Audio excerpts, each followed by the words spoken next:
Good morning. We're going to go ahead and get started. I'll give you a couple seconds to get situated. Okay, we're starting, Kathy Jerome. No.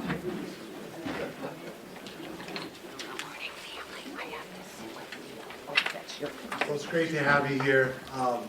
My name is Chad Gassman. I'm the Director of Athletics, and we're going to start with prayer with our chaplain, Jennifer Tillman.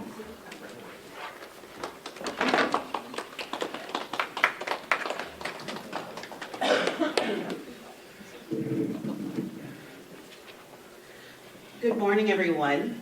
Good morning. Thank you so much for being here. I want to say that this is my first year at Waldorf University, and I'm still getting to know all the traditions and all the faces and all of the wonderful things that make Waldorf what it is. But from the little bit of conversations that I've had with a few of you, I realized that it's you guys who decide to come home and be with each other, to recall your memories, to speak about how Waldorf was and what it could be in the future. You make Waldorf wonderful. And so in that vein, let us pray. Good and gracious God, we thank you for coming home, the memories that we share, the fondness that we have for each other, the crazy times and the antics that we got up to back in the day. Bless us each as we celebrate the class of 1969. Warriors for good, warriors for grace, and warriors for you, O our God. Bless each and every one of these football players and their families as they are inducted into the Hall of Fame of 2025. And bless us each as we celebrate them coming home. Amen. Amen.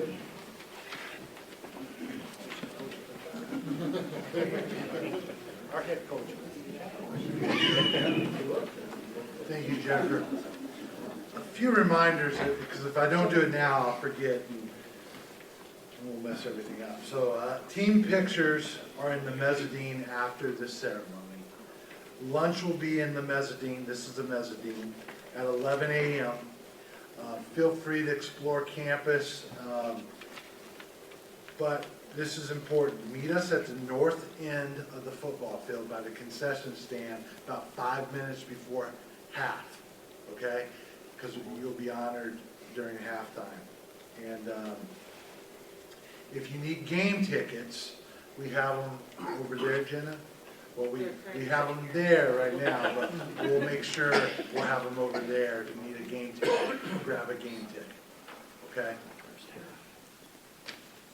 All right. I do think it's important. This is our second year that we've done the Team of Honor. Jenna? Okay, never mind. I thought I pushed a button on this PowerPoint, and DJ, we're good. DJ and I have the same skills with technological stuff. None.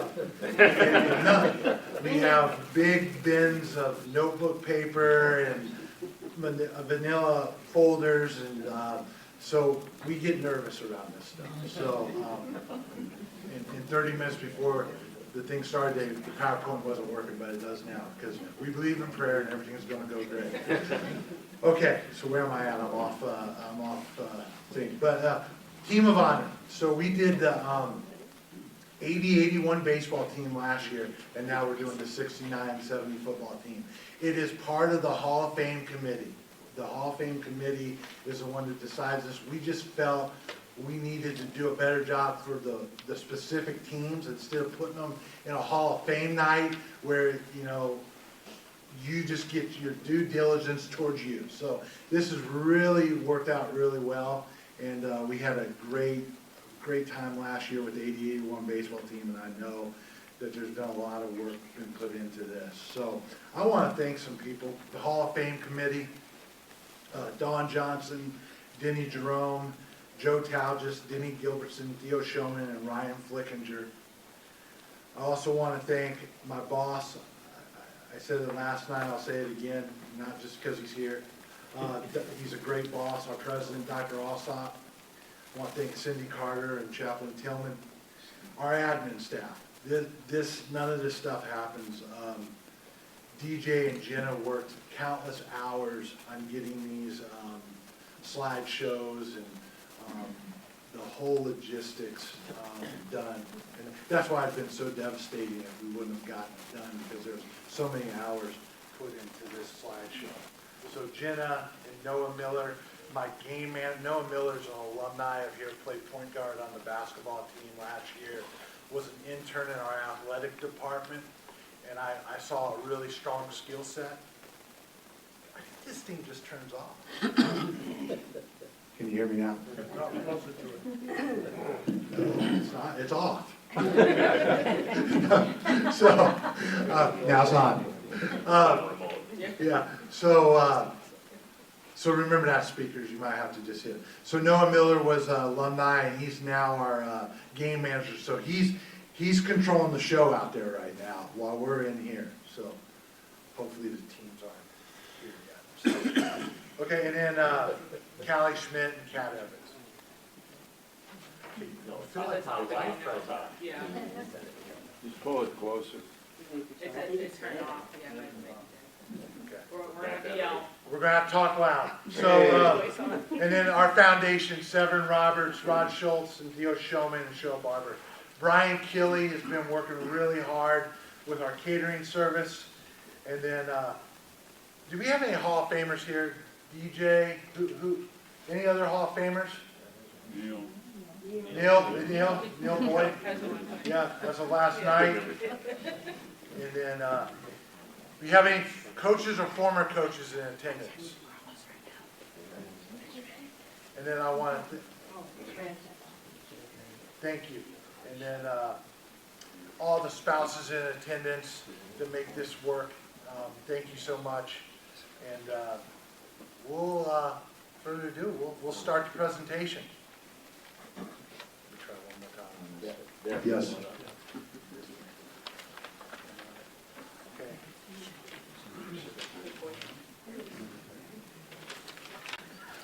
Coach Boyd will start with the citation.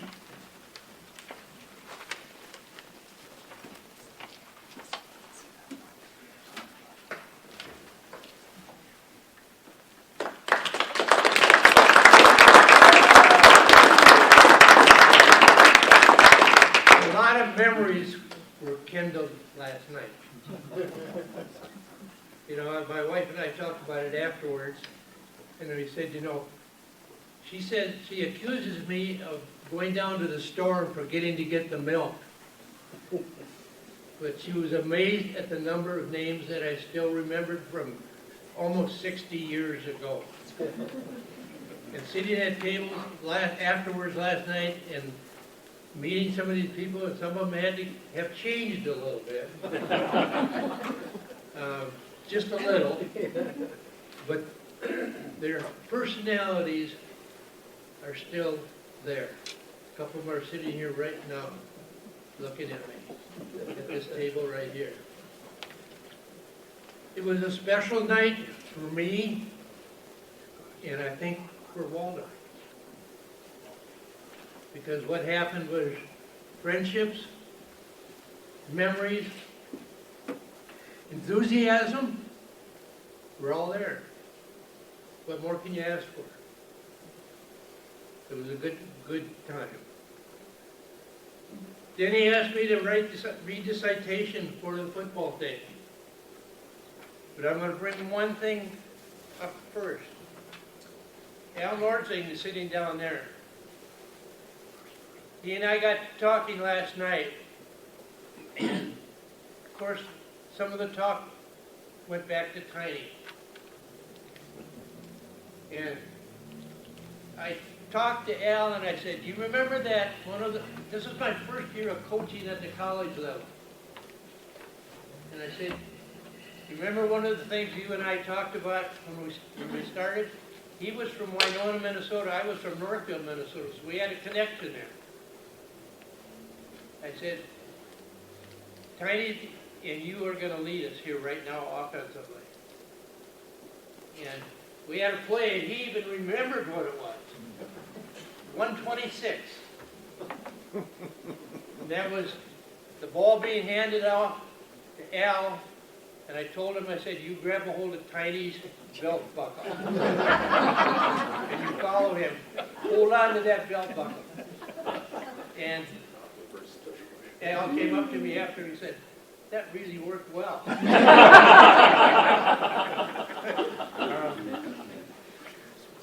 I always remember, DJ, I don't know if he remembers it or not like this, we ran 126 15 times in one game. And somebody said, well, aren't you going to change? I said, why should we change? They haven't stopped us yet. Very, very, very true. One game we gained 126 yards on the same play. Now, that was a little bit of Bolsdorf coaching, not Boyd. But it worked. And it worked because of these guys sitting right here. A lot of memories, a lot of very fond memories, a lot of remembrances, and just a lot of good people. Here's a list of coaches and athletes that were a part of that. You're going to have to excuse me just a little bit. I had eye surgery last week. Al Worthing, and I'm going to have you stand up as I read you. Anybody that's here that I read off, please stand up. Elvino Milner. Brad Day. Bailey Dodson, there was my eyes again. Brian Fleming. Bryce Milner. Bruce Nelson. Mike Hodgson. Boyce Jewell. Carl Anderson. Craig Russell. Dan Wiegand. Dan Wiegand was also my assistant coach, assistant manager for me as a wrestling coach. Dave Mark. Sorry if I misspelled some of or mispronounced some of these. David Lynch. David Shepard. Dennis Aarons. Denny Jerome. Dick Corcoran. Where's Dick? He's way over there. Dick Fox. Dick Schraubner. I probably really butchered that one. Donald Larson. Doug Book. We all remember Doug. He was the chief of police in Forest City, and was basically an assistant football coach because he kept all you guys out of trouble. Dwayne Bowles, Gilbert Johnson, Glenn Booker, Glenn Pancook, Jack Allgood, James Daniels, Joe Nakarud, Jeff Howell. Jeff Howell was the guy that had broke his finger on that pass a long, long time ago. Do you remember that? Bullet. Bullet boys, yeah. Jerome didn't believe that would happen, but he just kind of winked when he saw that he was Howell was cutting across the middle. He said, "Watch this." Boom. Ended up with a broken finger. Michael Cole. Just saw Michael again there. He said he was still the fastest player on the Waldorf team. No, I said, fastest, He's not, cheating, he's got a cane. not smartest. That goes He was right on my butt. Yeah, we had, Tiny was a member of the college relay team. Two-time first team All-American. And had skills that the rest of us were very envious of. You know, Al would follow along like this, and all we'd see was bodies on the sideline. Paul Cockburn. And Paul Felix, where's Paul? Right here. He's back there. I remember he and Doug Book, I came down into the old gym in the basement of the science building. And he and Doug Book were bouncing on the trampoline. And I got in there, just the two of them. And they were almost hitting the ceiling. And I got really nervous because there was even back in those days, you thought about liability. I wasn't worried about them, I was worried about the ceiling. Pete Ulichny, Bill Kloster, Randy Olson. I told a story about Randy to him that he didn't quite remember the same as I did. He was the tallest guy we had in the offensive line. In the latest. And if you remember where, all you players, remember where we used to have our locker room in the basement of the science building? And if we had anybody that was quite tall, they walked in there like this. Well, one of the first injuries I treated was for Randy. Not from the football field, because he forgot to duck. And I'm sitting there, blood's coming down the office room. He didn't remember that, but I did. Well, here's a 6'5", 175-pound offensive lineman. Skin and bone. He's got blood coming all the way down like this from a locker room incident. We pulled tackles too, didn't we?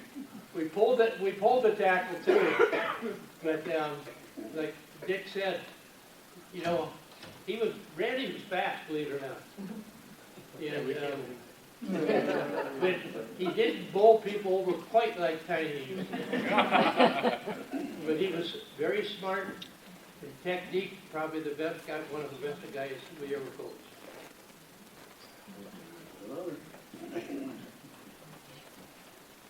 Randy Olson, Bill Kloster, Reggie, where's Reggie? Here he is. Right there. Reggie was almost like an assistant coach, in and off the field. And I was proud to work with him in a coaching capacity at one time. And he's a good friend. Roy Keys, Ron Pierce. Ron Pierce used to wrestle for me. And if he was here, I would tell a story that would have you laughing. Ron was not sometimes the most disciplined person in the world. They all laughing at me. He would work his butt off in wrestling all week long to cut weight. And he'd always made weight. But then after he made weight, we got to go and eat. And Ron always ate like it was his last meal on earth. And in a wrestling match, midway through the second period, Ron was down and his phone was on top. And one of the things that I remember was I heard a loud explosion. And for most of you, you can guess what, if you know anything about wrestling, you know what that explosion was. he had to go to the locker room using injury time to change singlets. Remember that? We'll always remember that.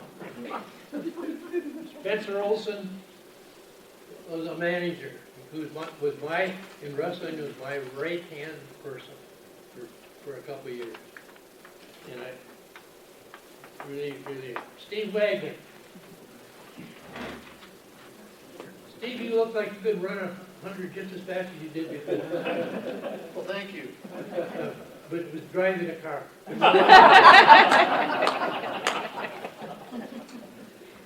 Tim Hinderocker. There he is over there. Tim Terrence, where's Tim? Right next to him. Tim Westerberg. Here. Gotcha. Warren Johnson. Wayne Lawrence. These are the guys that are making this. Oh, Chesnick, I was coming to you. And Schiebel right here, right there, right in front. And Bob Knudsen. Yeah, I didn't forget them, but I was waiting.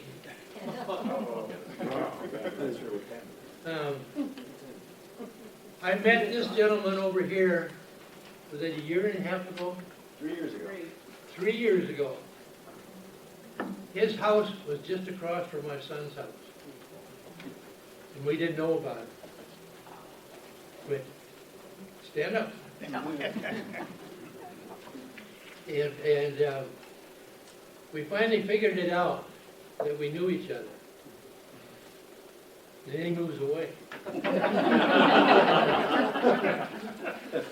Bob Knudsen right here, and these two guys right here are from Minnesota. And they're the ones that raised the IQ level by a long bit. When I was hired for this job at Walter, like I said last night, my memories of Iowa were not the strongest in the world. I visited with my grandpa at the livestock, and I remembered the bad roads, the tar corn, and the pigs. And I said, well, we get a couple of guys from Minnesota, that's going to all change. And it did. But we were very familiar with each other by the time we got done. Two very, very important people. Anybody else I've forgotten? You guys, get up. This is your class of the 1969 undefeated football season.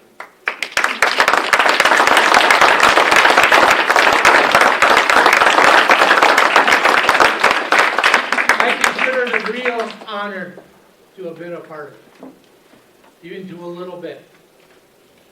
These are the guys that made it possible. And these are the guys that I hope had the same experiences that I had. Good ones. Ones that you remember. Ones that you never forget. To me, that's what Walter is all about. Thank you.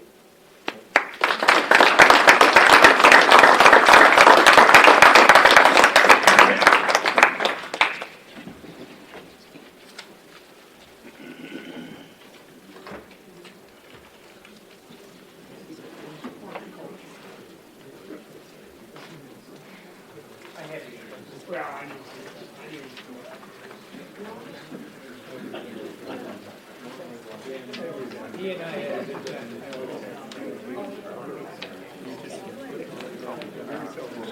Probably he was a bigger boy than he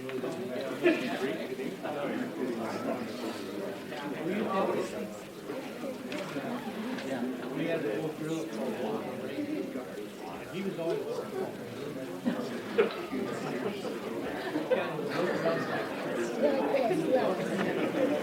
tiny.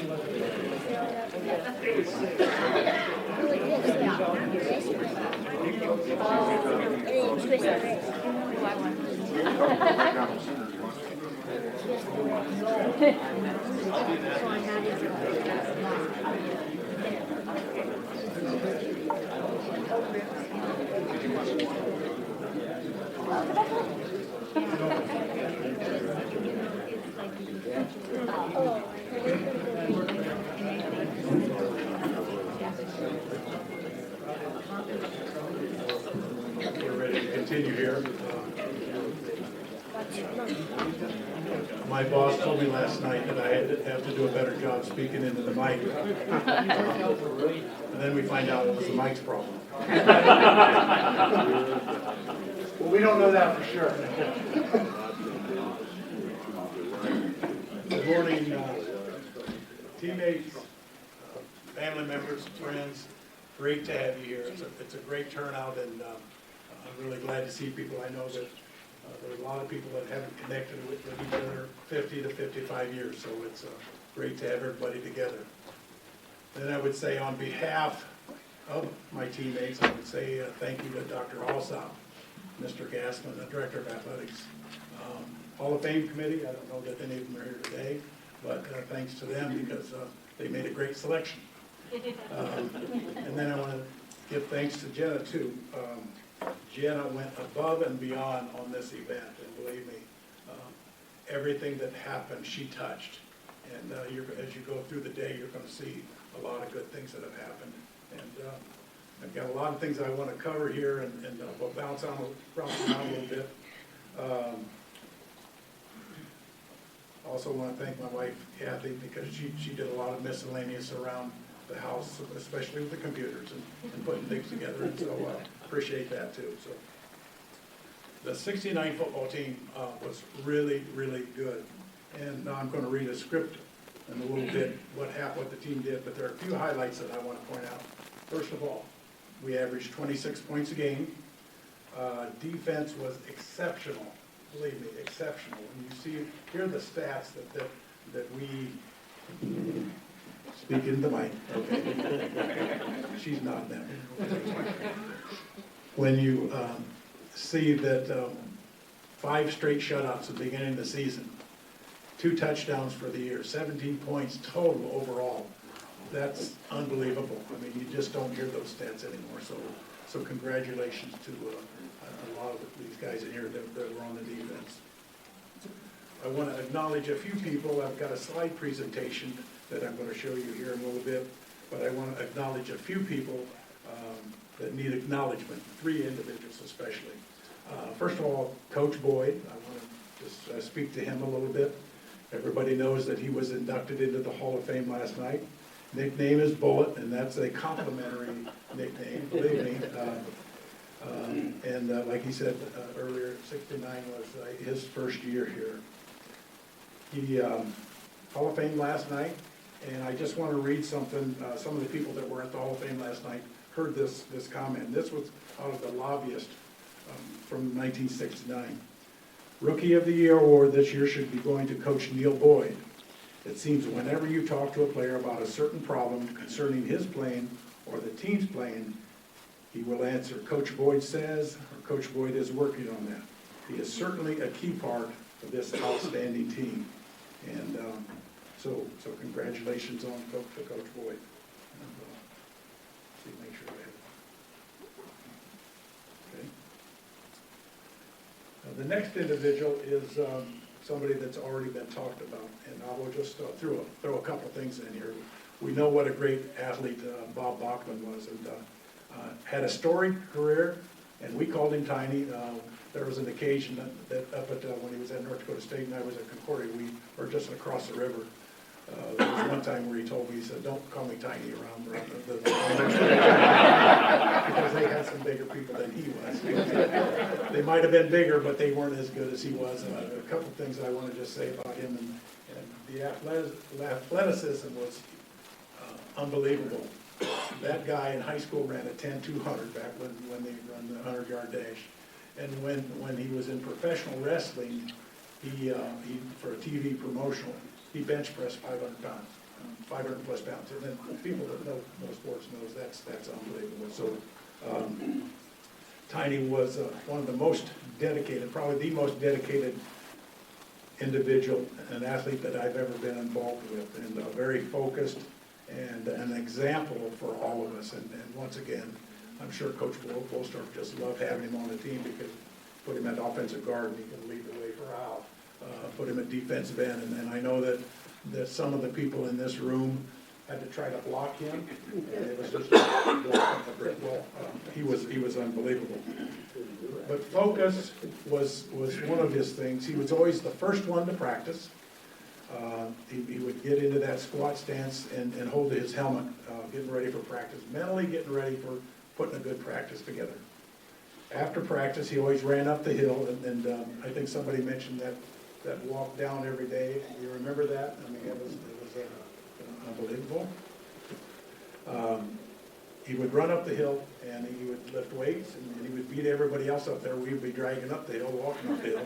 He would run up and get his weight workout, and maybe his second or third weight workout of the day in there. And then he would go over to the dining hall, and he had a separate tray for his drinks. He had 12 drinks, milk and juice on one tray, and then he had his meal on another tray. And so that's what Tiny was all about.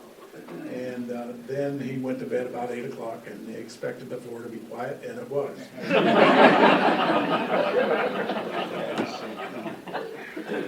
I do remember this, honest to goodness, there were a couple guys on the floor, and this was my freshman year, third floor Johnson, I was on the opposite wing. When somebody came on the floor and it was a little bit noisy and after 8 o'clock, and they would go up and say, "Shh, Tiny's sleeping." and so the word got out.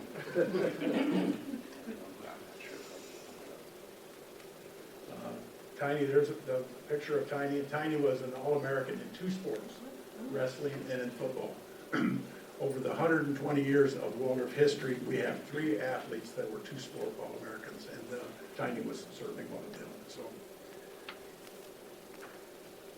this picture here is a good friend, a card of our group. Went to visit with them in Florida just a few months ago. That's Mr. Paul Felix' cat, and that's Tiny there. I actually kicked his butt. I've been in that headlock. Yeah, we got that. This is a picture of Tiny and his wife Corky. He met Corky up at North Dakota State University, and as you can see, he's holding his daughter Sherry there, and that's a good picture. At North Dakota State, he was a 2-year starter at defensive tackle. He played in the Camellia Bowl against the University of Montana, and in that game, that was his junior year, and he had 22 tackles and 2 fumble recoveries.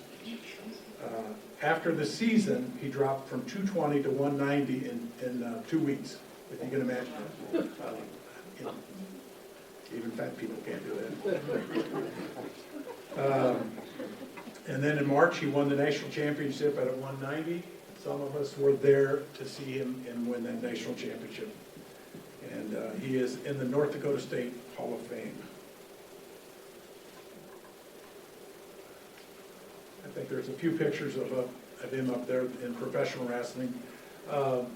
People that he wrestled, you know some of these names, and there are many more, but Harley Race, Hulk Hogan, Ric Flair, Andre the Giant, the Macho Man, Randy Savage, George the Animal Steel, Iron Sheik, Sergeant Slaughter, and there are many more. This is Bob at Madison Square Garden, and he was the main event 67 times, which is pretty impressive. This is Bob. He spoke to the homecoming banquet about 25 years or so ago, and you know how shy and quiet he was. He didn't say a lot of words, but he went up there and he spoke for 20 minutes, didn't have a note, and he just had the whole room in the palm of his hand. One of those individuals that was really impressed with him was John K. Hansen, the founder of Winnebago and CEO. Doesn't impress very easily, but he made special effort to find Tiny and visit with him and shake his hand. He was that impressed. This is our college president here, 2015 Hall of Fame event, and not many people can put a bear hug on our president. Coach Bolstorff, there are a few of these pictures that are up there. Coach Bolstorff not able to be here today. In a couple of weeks, he's going to be celebrating his 92nd birthday, and so he's doing well, and but unable to be here. He inherited a struggling football program in 1968, and over his 40 seasons, he was the winningest coach now in Waldorf history, 190 wins, and won 3 of the 4 junior college bowls that he coached in. This is the 1995 Bolstorff Field dedication, and at the bottom there, he's speaking to the crowd before the football game, and that's the Bolstorff family behind him. I think all the family was present for that day. I think this is a picture that's been scrolling through that you're going to be able to see, but this was, if you remember, this was November 1969. This was a football celebration for the team after the season was over, and we had a banquet. And this is Coach Bolstorff calling the names out. And this is Coach Boyd presenting the pictures. You remember the pictures with the little light frames? That's what he's handing out there. So, still got it? Someone says still got it. Yeah, good. This is.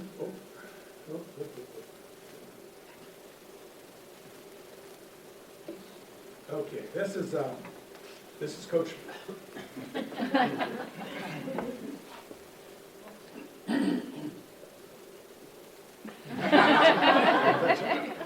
That's okay. Okay. Anyway, coach and preacher, 2 separate disciplines, and he was a feature article in the Des Moines Register a long while back, and talked about the individual, one of the few in the nation that would coach a game on Saturday and go preach a sermon on Sunday. This is a picture of Bolsey combining both of his disciplines. I'm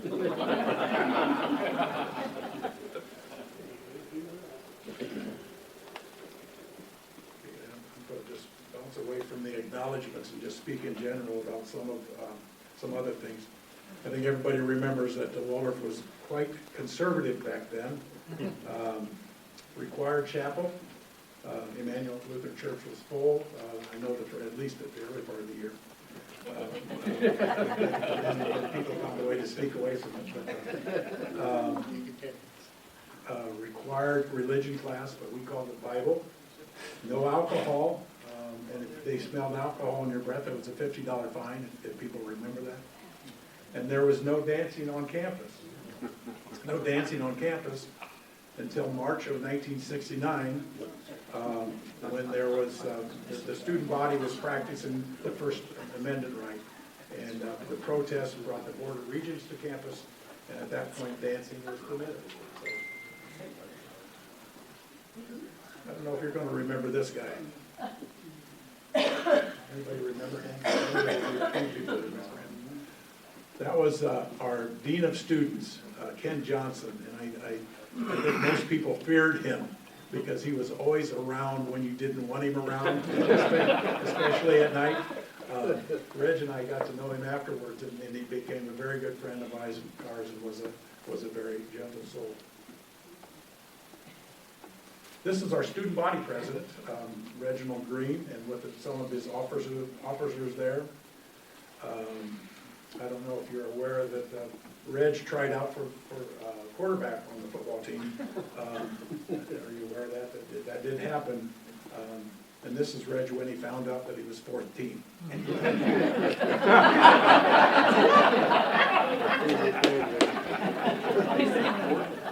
But he did end up a starter on the defense, and he was captain of the defensive back.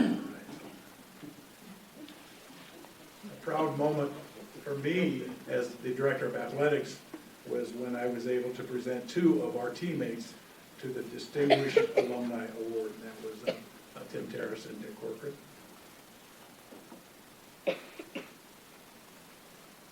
Oops. I knew that we put that in there on purpose. It was in the yearbook, so it's okay, it's in the yearbook. I just want to identify those people starting left to right. Jazz? Jazz is on the left-hand side. Then that's Gracie, Pete, and that's Dick Corcoran. Does he look distinguished there? He's a cross-dresser.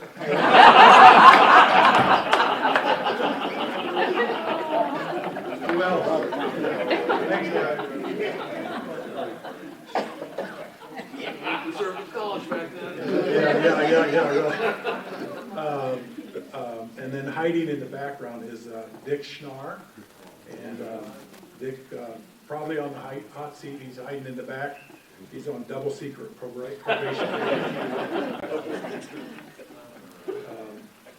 These 5 football players, this is their collection from the night before when most of us were probably over at the library.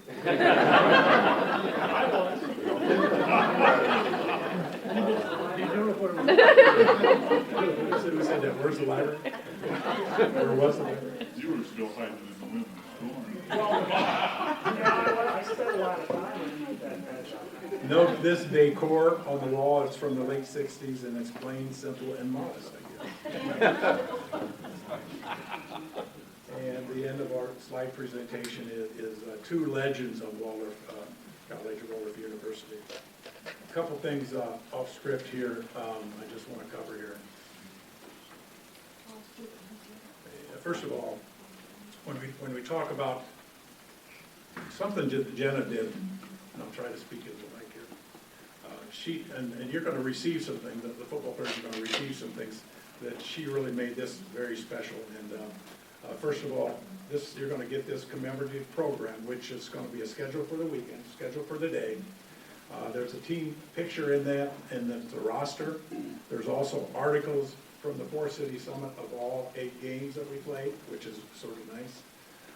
Coach Bolstorff's Reflections is in here. It's the written, and you're going to hear the video here shortly. And then the addresses and the those that are deceased.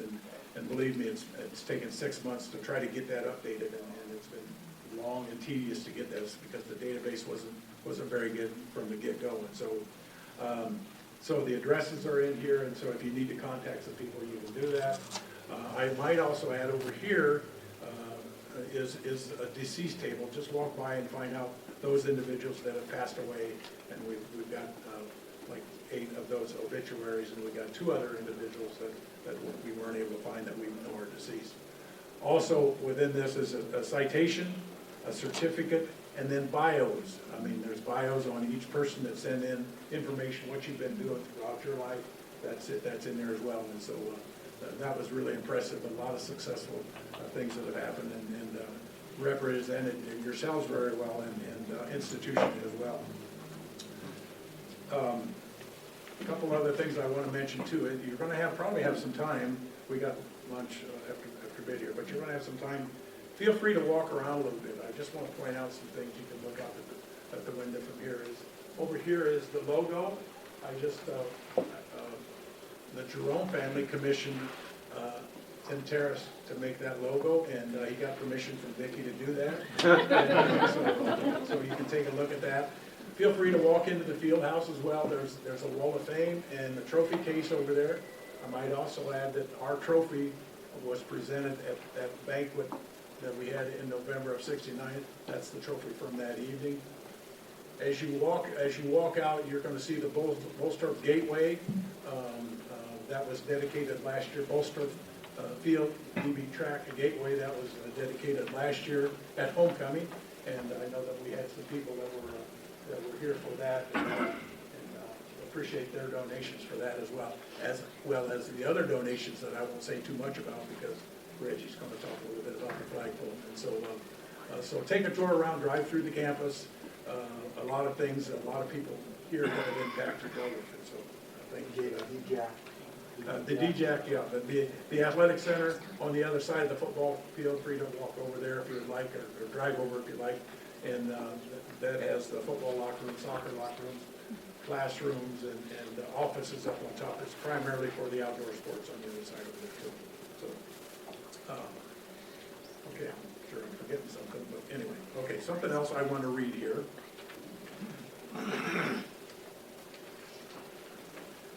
Just a little bit more about the 1969 football team.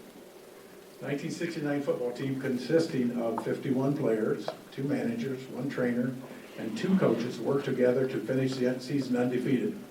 In 8 games, including 5 junior college games and 3 four-year institutions, the offense scored 207 points, and the defense gave up a total of 17 points, and I said that earlier, allowing only 3 teams to score while the remaining 5 game schedules finished in shutouts. Over the course of the season, the defense surrendered only 2.2 yards per carry, intercepted 14 passes, recovered 12 fumbles, blocked 4 punts, and scored 3 touchdowns. The offense outgained their opponents by 2,213 yards to 1,325 yards. Quarterbacks Wagner and Allgood completed 66 of 130 passes for 861 yards and 14 touchdowns. And that was with Coach Bolstorff. They really opened it up.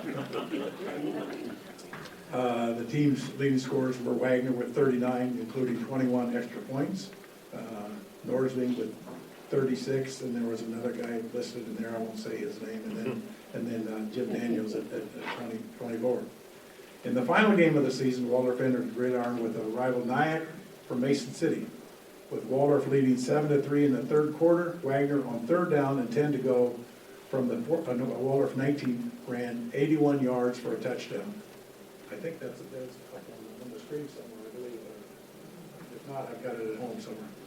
The team outscored their rival 20-3 to finish the season. So that's the script on our team. And so, great group. There's another page. Oh, okay. Okay, the final scores in the games, and this first one was 13-0 against Wellmar, and it's now Ridgewater College. 13-0 against North Hennepin. 33-0 against Esterville and Iowa Lakes. 33-0 in Concordia St. Paul. That's a 4-year institution. And Waldorf 20 against Pillsbury 0. That's a 4-year institution. Waldorf 13, Marshalltown 7. Waldorf 62, Midwestern 7. That was a 4-year institution. I think they closed. Waldorf 20 and Nyack 3. Waldorf was not in a conference at that time to claim a conference title, but they claimed 10th place in the national junior college rankings.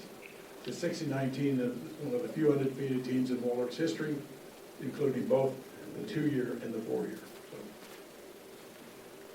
So. Okay, moving ahead, now this is something I think you'll find very special. This is Coach Bolstorff doing a reflection, and the setting is up in his home up in northern Minnesota. He's got a beautiful A-frame.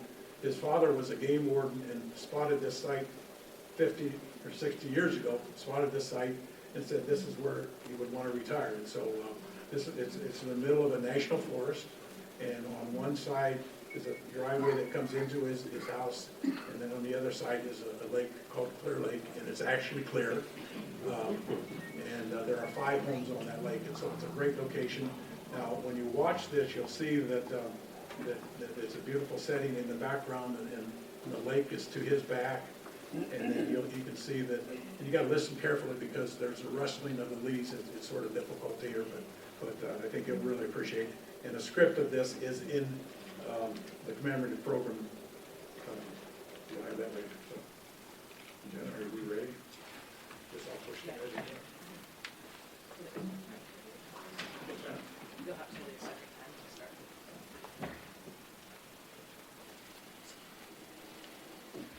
Hey, good morning to everyone from our cabin home in northern Minnesota, where we have spent just about the last 20 years of our life now.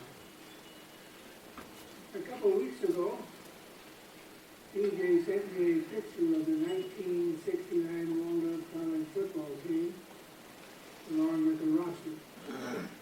So I have had an interesting time and a good time trying to match up picture with name. But I also had a good time bringing back all those good memories. I remember the dark dungeon locker room beneath the science building. That is, if you didn't make your dorm room your own private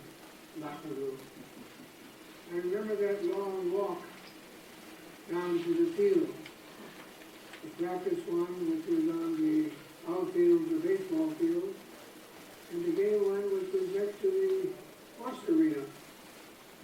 I remember that over the courthouse lawn, we used to walk down the hill, by the ammonia tanks, across the railroad track, next to the ice cream stand, and then across the highway. I remember that the players, and I think the coaches too, had to have a tetanus shot because if the Winnebago River rose up, it would go across the horse arena onto the field. I remember the lights on the game field, if you turn them on at night, cars could run across the line, so we played in the afternoon. I remember the sewage disposal plant on the south end of the field, the game field, which is okay, and that's the windows on the south. I remember the bleachers were made with planks and boards, which was also okay if you looked for springs before you sat down. And I remember my wife and two children taking the uniform down to the laundromat on Monday morning and trying to get them clean for the next game. But most of all, I remember the players. I remember you and those unable to be there.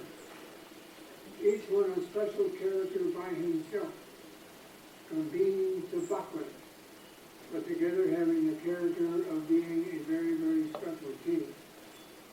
Where no one was better, no one was worse, practicing hard, playing hard, enjoying each other, each one contributing, no one dominating, respecting your opponent, but always, always playing to win. And you did that, gentlemen. You won. And at the end of the season, you were undefeated. And there are not many teams, any level, anywhere, can you use that word, undefeated. And I'm sorry I can't be with you there to celebrate that honor. But life has a way of happening. The day is about you anyway, so that's good. And like me, you probably don't remember the scores and the games as much as you do your teammates. And all the stories surrounding each other in those college days of their life. And I pray those days were good days at Walmart. They led you to good days at another college. They led you to good days of a life filled with good memories, and meaning, and purpose, and family, and faith, and love. Some might say that the college has come a long way. And in many ways, yes, it has. And that's a good thing. And you should be very proud of that. But ability, and heart, and character, and purpose, and discipline, hard work have always been at the center of success. No matter the surroundings and no matter the obstacles, whether they be locker rooms or ammonia tanks or railroad tracks or highways or sewage plants or anything else. And that's what those days taught us, gentlemen. That's what they taught us. And prayerfully, it is something you took away with you when you left. That whatever you became, or in whatever you did, or are going to do, that is not the outside, it's the inside. Not the outside, but the heart and the will that count. So congratulations, gentlemen. Enjoy the day, enjoy each other, enjoy the memories, cherish your achievements. Give thanks to DJ for making this special recognition happen. And give thanks to God for all good things. God's blessings to you all. Thank you, and maybe we will see you down the road sometime.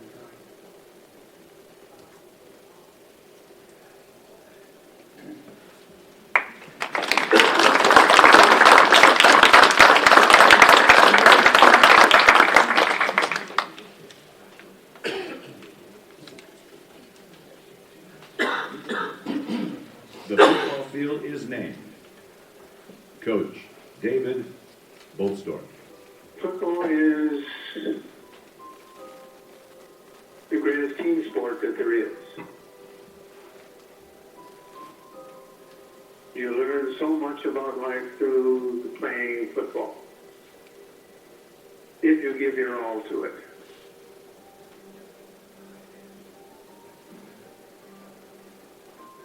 You learn how to win, you learn how to lose. You learn how to live with one another. You learn how to do your job, like Belichick says.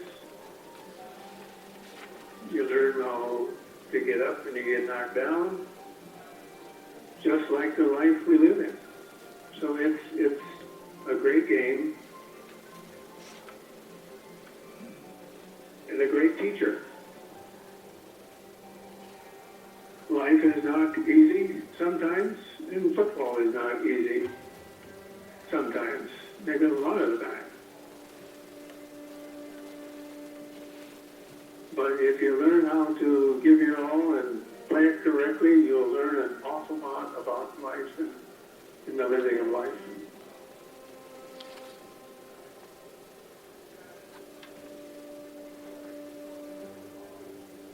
If one is a Christian, you cannot separate life from faith or faith from life. You cannot do that and be authentic. People do, but they're not authentic. Because football players, they get stereotyped quite a bit. Don't give in to the stereotype. Be your own person. Be the person God wants you to be. I've always said if you keep in touch with God, you can't see kind of where you're going, but when you look back, you can see where God's put your feet every single step of the way. It's not whether you end up as an NFL player. It's whether you end up as a good person, a good doctor, a good lawyer, a good teacher, a good whatever. That's what counts. Be the person God wants you to be.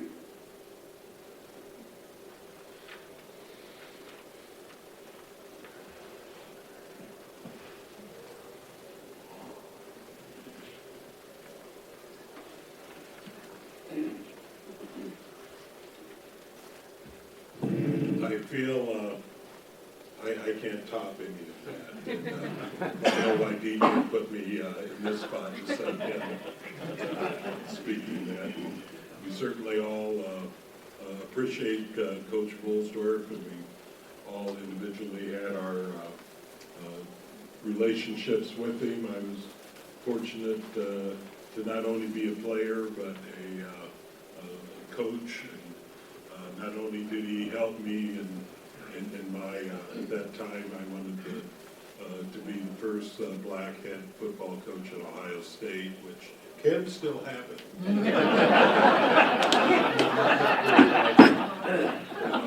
thought they were going to fire the coach last year if they lost that team up north. But that's not in my cards right now. But his words of saying be what God intended us to be, and certainly those are wise words to live by. Related to that, I think it was last season or perhaps the season before, because I tried to get up here to see DJ for at least one football or basketball game. I noticed something at the south end of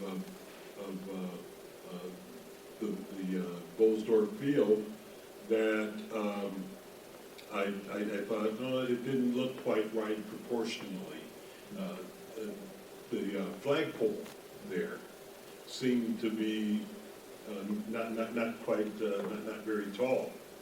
And DJ thought that was a flagpole that used to be down at the field we played at on the highway, that they just pulled it up and stuck it there when they built the new field. And so I thought, boy, that's kind of too bad. It'd be nice to have a nicer flagpole. And we started talking and thought, well, maybe our football team could dedicate that pole. And so we decided to do that. The football field is named Coach David Bolstorff. Football is there. That it's dedicated to Coach David Bolstorff and fellow Hall of Famer Coach Neil Boyd by the undefeated and nationally ranked 1969 football team. So it's and I know members of the team have contributed to help make that a reality, and I hope we all understand that it's an honor. At least that's the way I feel. That excuse me, it's an honor for us to give back a little bit to Waldorf, based on what was given to us by the people that we lived with and sweated with. And I found out that I accidentally broke someone's nose here during practice. That I had no idea that I did that, but I apologize to Steve publicly here, after apologizing to him earlier, but also know that this will be something that will last for a good long time, that we certainly appreciate. So thank all of you for The flagpole is up and the sign is up, so it's yeah, done Wednesday, so when you go off the game. the flagpole is there, so if you want to go and lay down by the dedication, you and the flag, go for it. Thank you.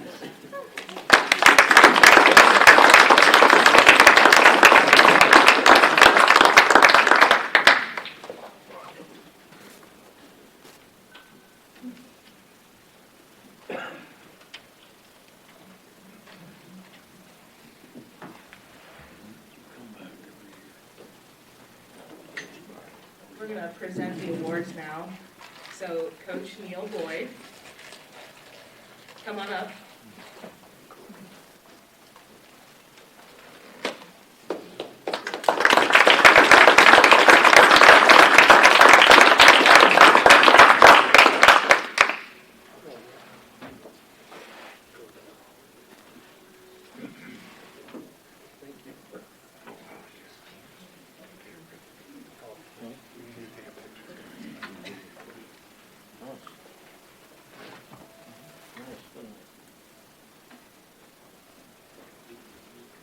Al Nordsving.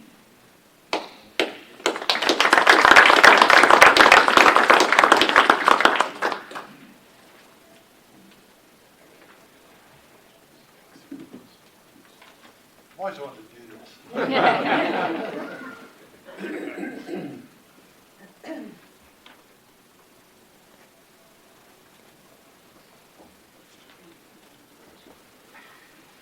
Bob Knudsen.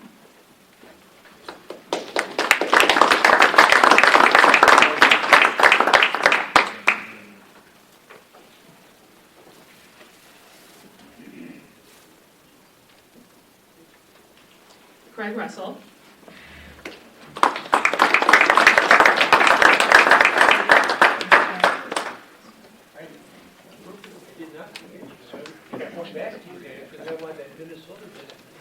David Shepard.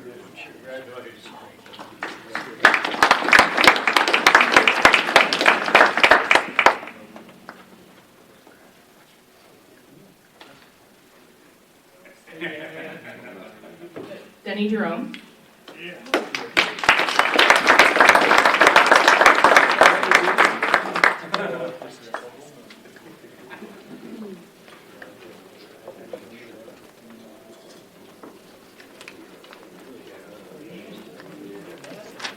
Dave Corcoran.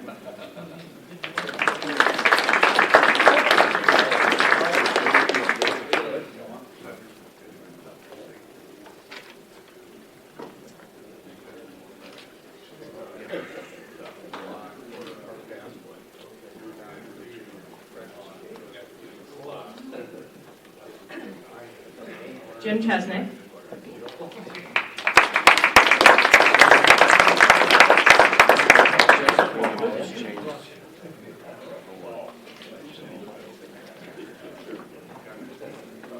John Schiebel. John Scable.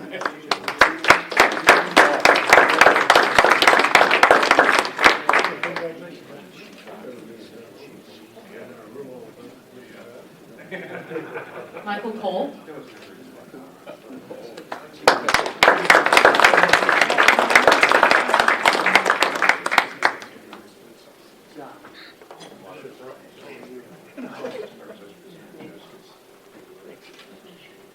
Mike Hodgson.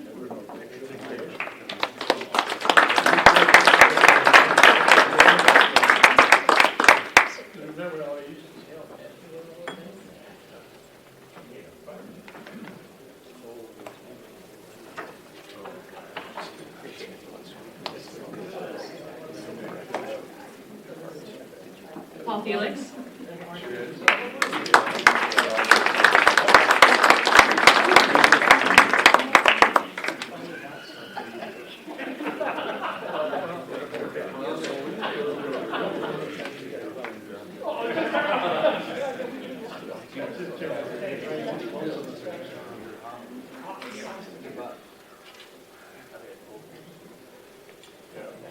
This way, Cat. The other way.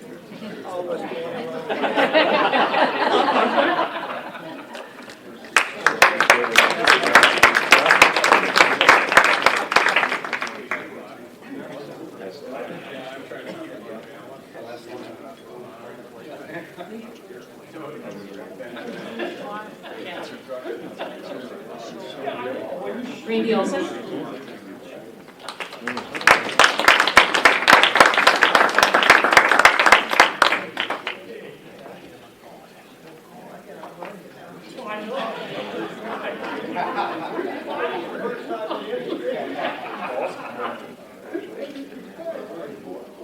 Reg Green.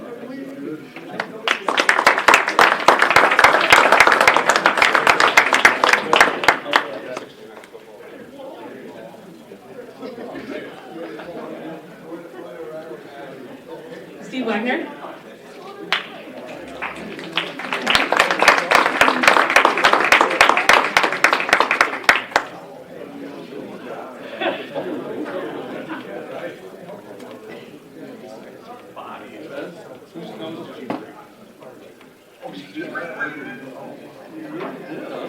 Tim Heidenworth.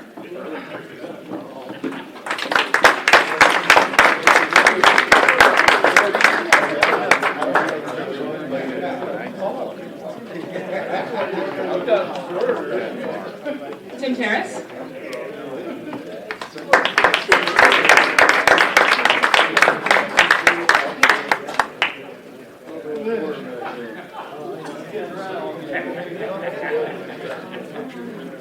Dr. Tim Westerberg.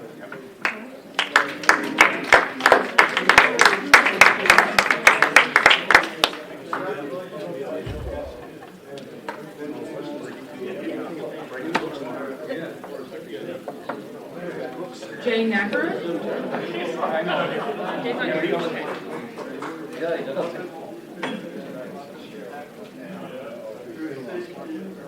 Did I miss anybody?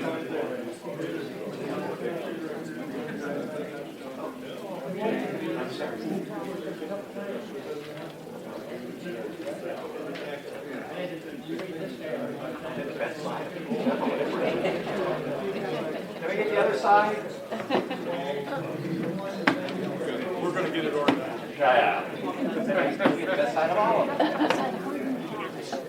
We'll just take pictures right now, and then I will conclude the event. I'm gonna get some chairs. There's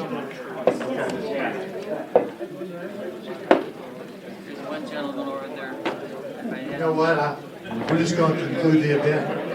But, here's what I'll say, you can always tell they can do their thing.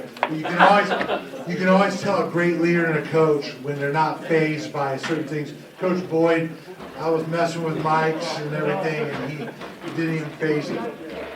And then the second thing is, thank you to the Jeromes bailing me out and realizing that it was a battery issue. So, let's take pictures. Kathy, you wanna lead us in the alma mater?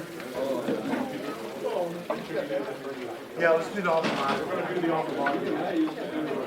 Yeah, since we're gonna be standing up anyway, once everybody rise, it's printed on the back of your program for those of you who do not know the alma mater. All hail to thee, O Lord, thy praises we will sing, through thy beloved lobby, the echoing anthems ring. We sing of precepts noble, of loyalty and truth, of love and labor blending, to guide the steps of youth. We love our Waldorf College, the school of Vikings bold. We love her royal